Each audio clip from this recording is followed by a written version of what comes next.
How's it going, guys? Welcome back to yet another RuneScape mobile video. So in this video I wanted to basically talk about what I recommend a beginner to RuneScape 3 would do, and of course this is going to be tailored towards you mobile players, as I am assuming there's going to be quite a lot of you guys starting up the game and starting on new accounts. So hopefully this does help you guys out. It's very exciting to think that we could be getting new players into our game, so hopefully this video does help, and hopefully it does help you stay in the game and enjoy it even more. So before we get started, if you enjoy the video, make sure to leave a like on it. If you are new to the game and you are watching this video to learn anything about it, then do subscribe, as there will be other videos as well. In fact, there's another 2 videos already been up very recently that you could find interesting. One about the UI, so you can figure out what you're actually looking at on screen, and then also 5 things that you probably should know before you get started in the game or before you get too far into it. But those links to that will be in the description of this video if you're interested. But otherwise, guys, let's get started on this. This is my RuneScape 3 mobile beginner's guide.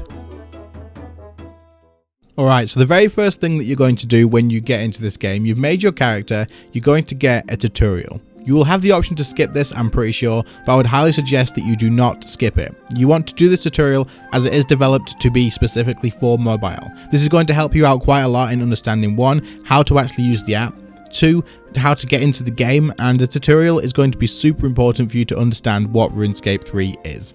Having the tutorial tailored to you for mobile is incredibly useful, as it used to just be exactly the same as the PC one, but this way now it is so much better, and I highly suggest that you play through it, pay attention to it, and when you get to the end of it, you'll be very glad that you did. After you've done that, when you get into the main game in Berthorpe, you're going to be greeted by someone who is going to take you even further with learning the game. They're going to give you tasks to do, whether it's killing things, whether it's smithing some armor, killing some chickens, cooking some food, all that sort of stuff. I suggest that you do stick with that as well and continue to go through that, as it will teach you the basics of the game, and while it may seem a little bit boring at first, it'll give you the well-needed direction that you need in this game at the beginning, as if you don't follow that and you decide that, in fact, nah, I'm going to go off and do whatever I want to do, as a new player, you will get confused, you will feel like there's no point in doing what you're doing, and it 100% can make the game feel like it's kind of just not that good, not the game for you. But if you follow this through, if you stick through the tutorial and make sure that you understand what's happening in the game, trust me, it will pay off. This game is a great game, but you just need to know the basics, the foundations, just to make sure that you can stick around and get into it properly. This beginning tutorial does take a little while to do, but you can log out anytime you want, you can take a break whenever you want. It is not too difficult to do, it will teach you a lot of stuff, but it is quite interesting in my opinion. I enjoyed doing it when I made a new account just to try this out, and I completely think that this is something that you all should do. The next thing you should probably know as a beginner is the way the combat kind of works in this game. Not how to do all the combat in the game, but how it works. So in RuneScape 3, every single combat style is available on your character. You have range, melee, and magic. Now, you can do all 3 of these on your same character. In fact, if you wanted to, you could do all 3 of these in the same boss fight or the same combat instance, I guess, at the exact same time. You could switch between them freely whenever you want to, just by simply switching weapons. The way the combat works is each combat style has its own abilities, and as you level up the combat stat with it, so for example for range you would have the range combat style, the magic combat style for magic, and with melee there is attack and strength, and then you have defense as well, which goes through all 3 combat styles. If you decided that you wanted to start out as a ranger, you would have to level up your range ability by using things like bows, crossbows, that sort of stuff, thrown weapons, all that sort of good stuff. If you wanted to start out by using the magic combat style, you would get a staff or a wand and an orb or a book for an offhand, and you would then use runes to be able to cast spells as well. If you wanted to do melee, be a bit of a warrior, then as you probably expect, you would be using things like swords, axes, all that sort of good stuff. It's fairly straightforward to understand the very basics of it. However, it is important for you to know that all combat styles eventually will need to be leveled, as it will help you out in the game a hell of a lot, and leveling one doesn't sort of degrade the fact that you wanted to do the other one. So if you leveled all of them to 99, which is the highest level you can get with it, this doesn't negatively impact anything on your account. In fact, it's just a full out benefit. Combat in this game is a massive part of the endgame, as the majority of players will be doing PvM for endgame, which is basically fighting bosses, trying to get the big rewards to upgrade your gear, and then getting better at these bosses. And the boss fights are really fun and enjoyable, so PvM is a huge part of the endgame. Combat is a little bit more difficult on RuneScape Mobile, and there's a few things you can do to understand it and help it get a little bit better. I'll probably make a combat guide on this at some point in the near future, so keep an eye out for that. Do subscribe to the channel and notifications and whatnot if you are interested in that. But just to quickly touch on it, there's a couple of combat styles that you can use in RuneScape 3. So you do have full manual, which means you have to fire off all of your abilities yourself. You have basic abilities, threshold abilities, and ultimate abilities, and this basically revolves around an adrenaline system, which means as you use basic attacks, your basic abilities will build up your adrenaline, and as you get to 50% adrenaline, you will be able to use threshold abilities. This will cost adrenaline though, so it will put you back down below that 50% threshold, and once you've got 100% adrenaline, you will be allowed to use ultimate abilities. Ultimate abilities will cost 100% of your adrenaline, and that will drain it back down to 0, and you'll have to start again with basics. So as you can probably imagine, doing full manual and firing off all of your abilities is a lot of work, it's a lot of input, and on mobile it is actually quite difficult to do. I'm sure some of you guys listening one day will be able to absolutely go for it and do that, but what I would suggest doing is using the revolution mode. This is under the combat settings, you can find that in the home menu and then settings, and then once you're in there you can set this to revolution. Revolution will automatically use your abilities for you, and you can tell the game whether you want it to use your thresholds or not. So you can have it so it automatically uses all your basic abilities, and then on your manual action bar, which you will still get,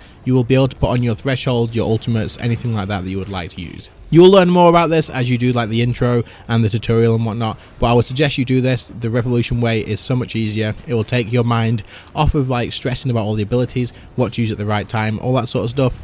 Probably make your experience a little bit more enjoyable, especially in the early game. I understand this is very confusing, so if you have any questions, get in the comments down below. Ask me any questions whatsoever. I don't mind anything at all. And also, if I can't reply fast enough, I'm sure someone else may be able to pick it up, but I will try and reply as fast as I can, and of course I'll try and reply to each and every one of you. Okay, so now you have an understanding, a basic understanding of how the combat works in the game, knowing that you can actually train on every combat style on the same character. You don't have to go and make one character for a mage, one character for a ranger, and one for a melee warrior. You don't need to do that. You can literally just play one character forever. What do you do once you've got into the game and once you've done with the bit at Berthorpe that I mentioned, where he's going to be taking you on a little bit of an extra adventure, teaching you how to make armor, teaching you how to make weapons and how to kill things, all that sort of stuff, and cook stuff? Once you are done with this, honestly, I would suggest that you just explore the map. Even as a free-to-play player in this game, the map has plenty of space for you to go and explore, and I would highly suggest that you go around and do this. There's lodestones in this game, and lodestones are places that you can teleport to. We call it a home teleport. It lets you teleport to any main town in the game, absolutely free, anytime you want without a cooldown. As long as you're not in combat, you can use these teleports, and it helps you get around the map so much better. What I would suggest you do is look on your map and work out where these home teleports are, or click on the home teleport button on your map as well, which is the H in a blue circle. You click on that, you can sort of get an idea of where they are and you can head towards them. I would suggest unlocking these and just exploring around as you do so. You will be able to familiarize yourself with the map, with the areas that these are in, and you'll also unlock all these teleports so that when you're doing things like quests and stuff later on, working on other stuff and leveling your account, you've already got them unlocked and you've got an idea of where the sort of map is. And not only that, honestly, if you start a new MMO, you just want to explore, don't you? This is an open world MMO. You can go anywhere you want. If you can see it, you can get there usually. So just go for it, try it out, explore. Don't walk into anywhere that looks too dangerous. Usually there's a warning if it is, but give it a shot. Unlock as many lodestones as you can, and I promise you this will definitely help you out in the long run, but also you've had the fun of just exploring a new world, and there's some great places to find in this game. Okay, so you've been on your adventure, you've been around, you've unlocked some lodestones, and you're ready to do something new. You're done in Berthorpe, there's nothing else for you to do there. What is your next step? The game at this point kind of just lets go of your hand and says, enjoy Gielinor. Pretty much, that's pretty much what it does. Gielinor is the world that you're in now, and it basically just says, go out there and make your own sort of adventure, enjoy anything that you want to do. That could be super confusing and super overwhelming. But at the same time, it is such a good thing that the game does this. It allows you to play however you want to play in this game, and it allows you to go out and just make your character unique. It lets you be attached to your character because you've done specific things with it, and it lets you set your own goals and decide that your character is going to be doing this and no one else has to do the exact same thing, and it makes the game feel extra special in a way. So, what would you do at this point? What are some things that you can do in the game? You may not just yet know as much about like the basics of the game to know what to do with your goals. Like, you might not know that you want to go out and level up your combat because of these bosses, and you might not know that you want to go and do certain things for endgame, or what to aim for towards endgame. Now, what I'll suggest doing is just start working on some of the quests. The quests in this game are absolutely incredible. Now, MMORPGs, normally questing is what you do to level up, right? You would go out, you would just follow the main story quest, or you would follow like a normal freaking side quest and just get a little bit of experience, and you'd constantly just be doing like jobs. You're an errand boy for someone basically, and that's all you're doing until you're like max level. Then you can go and kill some big bosses, right? RuneScape 3 is completely different. Yes, the quests will level you up a hell of a lot. They are super useful to do, but each and every quest has its own story, its own background and lore, and if this is your sort of thing, you will absolutely love questing in this game. The stories are absolutely brilliant. A lot of them tie in with each other at some point or another, where you have like a series of quests where you would go from this one that leads into this one and then another one along the way, and each quest will give you your own unique rewards as well. Some quests will give you amazing unlocks, some will just give you a lot of experience in certain skills. What I would suggest you do is open your quest list, and if you don't know what that is, there's a UI video as well, which I'll put a link in the description to as well, where I talk about all the UI. But open your quest list, I'm sure the tutorial would have told you about this, and then look where the free-to-play quests are. A good place to start in this game is completing as many of the free-to-play quests as you can. Once you've got those done, you can look at other quests as well, and even just look on the RuneScape wiki which quest you should probably do as a starting player. There's so many quests in this game that will help your account out, and by the time you've done plenty of quests, you will actually look at your skills and realise, wow, I've actually got a well-rounded account. This has actually come out pretty well, and all I've done is some quests. I've got some great rewards, and honestly, that was actually quite enjoyable. If questing is something that you enjoy doing in normal games, you will love it in RuneScape 3. Sometimes they are a little bit difficult, a little bit time consuming, but when you get to the end of it, they are super rewarding, but also they are one of the best ways to level up your account in the early game. They teach you about the game as well, as some of the free to play ones will teach you about crafting, teach you about cooking, teach you about fishing, all that sort of stuff, and I highly recommend, and most players as well would highly recommend that you get the free to play quest done, because they teach you a lot of the basics, and by the time you're done with quite a lot of the quests, you'll probably understand the game a hell of a lot more than when you started. Alright, so we've got to the point where you've done quests, you've unlocked all the lodestones, you're getting familiar with the areas, the towns, you've been exploring, you've enjoyed quite a lot of the early game content in this game. How do you keep going? How do you enjoy the game? Because it basically lets you do whatever you want to do. You don't have to do anything specifically in the game. Whatever you enjoy is what you can do. But sometimes people just need a little bit of a goal, a little bit of a drive, something to focus on, a bit of direction. What should you do? Well, that's the way this game works, and honestly, keeping goals in mind and working on these goals are what will keep you in this game. You should always have some sort of goal in mind on what you want to work towards. Having a goal for endgame, one big goal, whether it be getting towards endgame bossing and figuring out how good this PVM really is that Init keeps talking about and saying that everyone really wants to do this, seeing if you can get there, getting some of those big drops, that could be one of your big endgame goals. Also, the other one could be maybe you just want to get all of your skills to the max level and just unlock all of the things you can get in the game and just do all the achievements and be a full-on completionist player. Look, that's fine. That's an absolute fine end game goal. But what you want between that and where you are now is a lot of smaller goals that will help you achieve your long-term goal. For example, if you want to get into endgame bossing and PVM, you have a lot of unlocks you need to do, you have a lot of leveling you need to do, and a lot of quests that you need to do to get those unlocks as well. So you would want to set yourself maybe like stepping stones of unlocks and gear upgrades and stuff along the way. Doing this makes the journey to your endgame goal less of a grind, a lot more rewarding, and it also makes you enjoy it a lot more because you're constantly achieving stuff rather than thinking, right, all I want to do is get to endgame. It seems so damn far away. You'll get burnt out because you've got to grind out all these levels.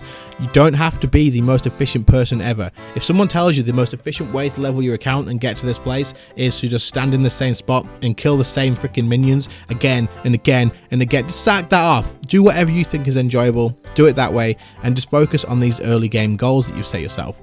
Look at the next piece of gear that you want to work towards. Work on whatever you're doing to unlock that. In the tutorial, you would have had a bit of an introduction on prayers in this game. They boost your combat stats, they protect you from certain styles of combat as well. They make doing PVM a lot better. In fact, they are absolutely needed for it. There is a way in this game to unlock a new prayer book called Ancient Curses, and it is from a questline called The Temple at Sinistan, and once you've done that, you do get a new curses book. This is a great unlock for you to do towards endgame bossing, and this would be one of the sort of shorter term goals that you would work towards. But then not only that, once you set this goal, you also get the realization that you have about 10 other goals to come with it, because you have skill requirements to be able to do this quest, you have other quest requirements as well, and you suddenly have loads of goals that you can do in game.